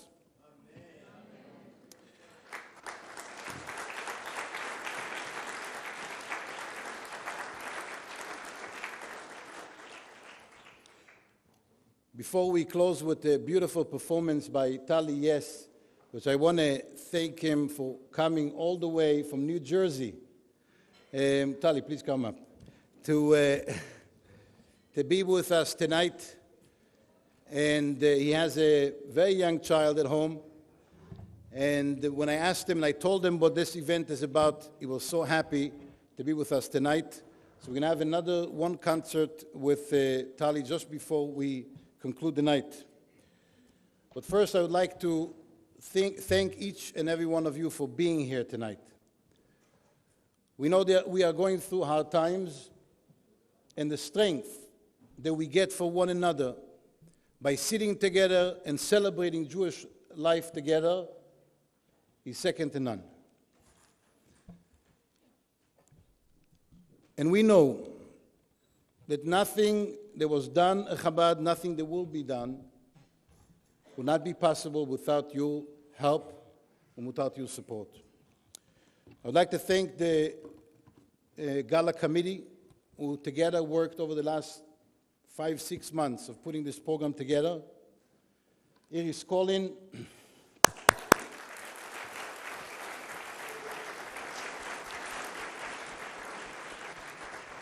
Naomi Casiro,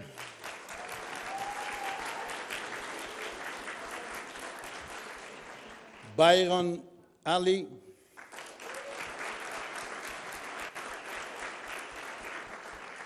Lindy Short,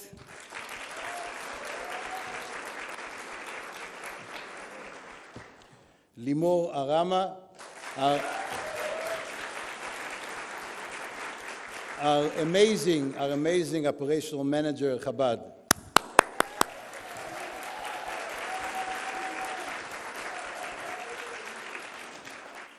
Paulette Zettler,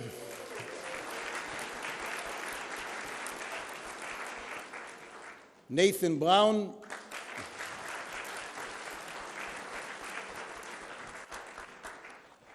and Fiona Prince.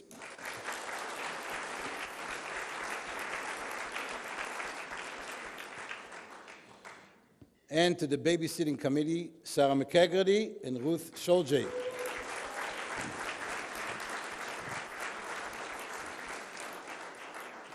And now, please give it all you got. So this is one of those interactive segments of the concert tonight. We're celebrating Jewish life, Jewish continuity, Jewish growth. And so give it all you got. We all know this one. Am Yisrael Chai, Am Yisrael Chai, Am Yisrael, Am Yisrael, Am Yisrael Chai. Od Avinu Chai, Od Avinu Chai, Od Avinu, Od Avinu Chai.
coming out tonight, for being a part of this great, amazing community, and for Chabad for bringing Judaism to life in such an amazing way. One of the things we had and that we need right now is to understand that even with everything going on in the world, the Almighty is always on our side. When you're rooting for good and you're rooting to bring light into the world, you know He always has your back. This next song that I'd like to play is an original of mine. It was originally released about 10 years ago during the Gaza war. And I decided to rededicate it again recently. Perfect. And it goes a little something like this. Actually, it goes exactly like this. I wrote this song.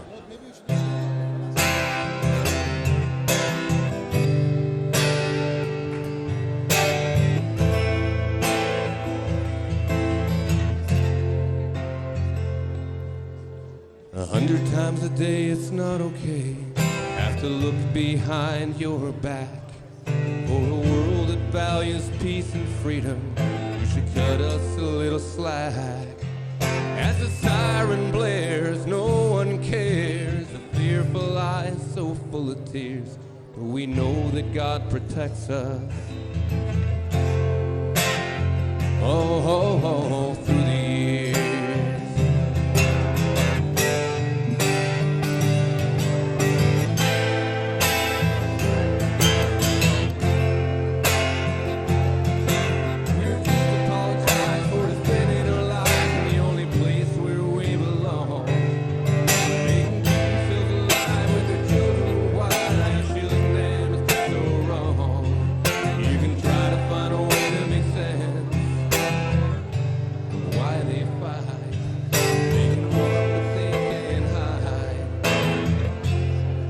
The Almighty is on our side.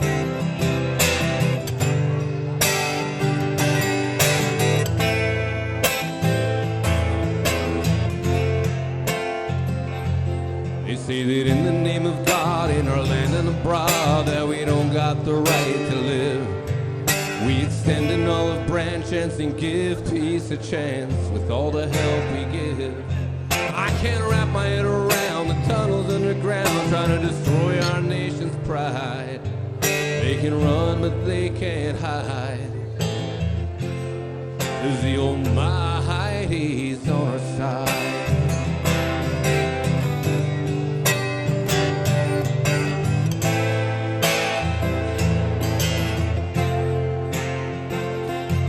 We refuse to apologize for defending our lives in the only place where we belong.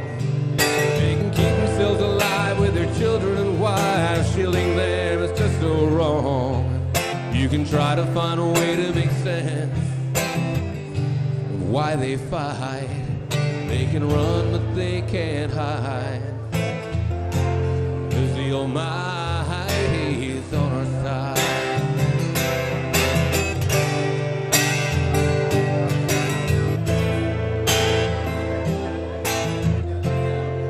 The Almighty is on our side. Thank you, thank you. Friends, Birkat Hamazon is in your books. Grace after meal. I hope you're also going to keep it with you as a souvenir from tonight.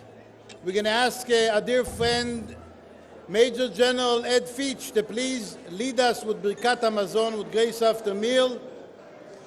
Ladies and gentlemen, we've enjoyed a wonderful evening, a wonderful meal. Let us now give thanks to the true source of the great food we enjoyed tonight.